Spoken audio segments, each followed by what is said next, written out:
Girl T here, back with an inspired video. I know you guys are having a beautiful, blessed day because you're tea timers. It's just what we do. Our affirmation of the day is, I want it, I got it. We want it, we got it. We're tea timers. Everything we want is ours, even before it's tangible in the 3D. I wanted to talk to you about the gray zone in manifestation. I don't know if anybody else calls it this, but I call it the gray zone.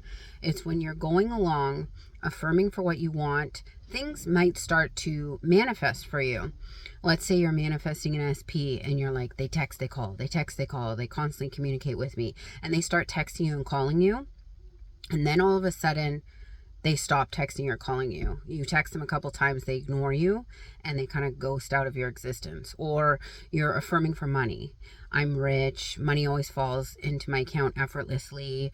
I get $1,000 a day. Whatever you're affirming, and you get a big amount of money and then it disappears, or bills come up and takes your money away, or you get this great thing happen to do with money and then all of a sudden something eats it up and you stop receiving money.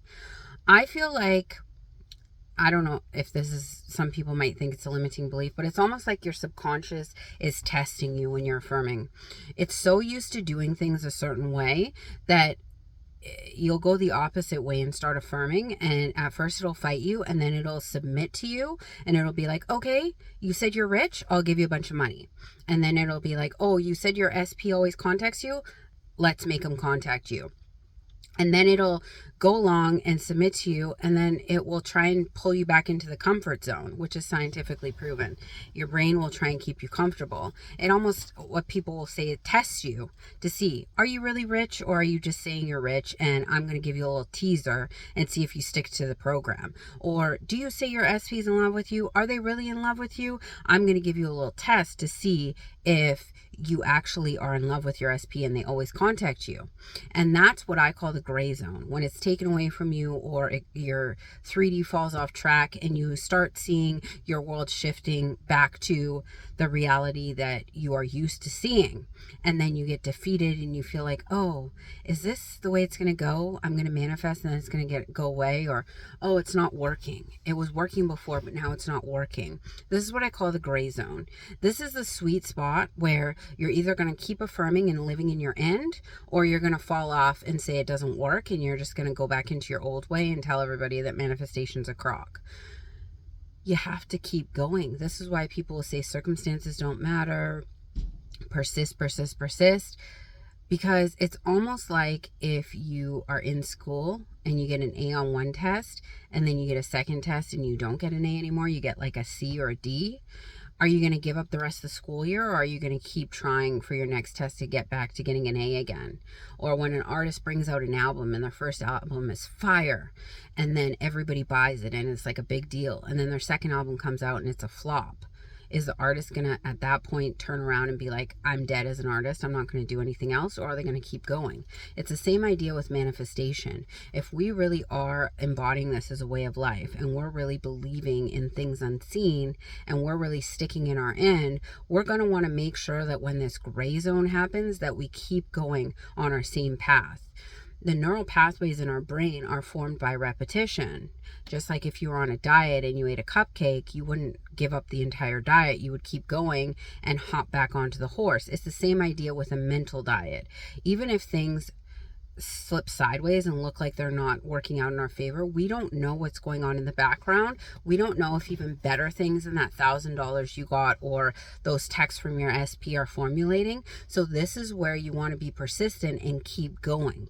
Keep affirming, keep shifting your beliefs, keep focusing your energy on things that are serving you, as opposed to throwing your hands up in the air and saying it doesn't work and give up the whole mental diet that you're on. If you make it through this little gray zone that I like to call it, life will be sweet for you. You'll create a firm belief, and you'll start noticing. You'll start seeing that money will just come in effortlessly, and you won't have to affirm as much anymore. And you'll start seeing that you and your SP are in that relationship that you wanted, so you won't have to worry about texts because they come naturally. And you'll start seeing that the weight will fall off and it'll stay off. You'll start seeing that you not only got into the school that you love, you're thriving in it. You see what I mean? It will create a new habit, a new way of life for you so naturally and effortlessly that you won't notice that you actually have come this far. It's like when I first started my YouTube channel and I was talking to 3 people. And then when I went up to 500-600 subscribers, I didn't even actually realize that until I looked back in time at an old video and I was like, oh yeah, I used to only have 3 subscribers and now I have this many subscribers. It's so natural. It's such a natural shift that you won't even notice that it is now your new norm. But the thing is, keep going. Regardless if your manifestation looks like it's going off track, keep going. Keep going in the knowledge that you always get what you want and things are working out in your favor.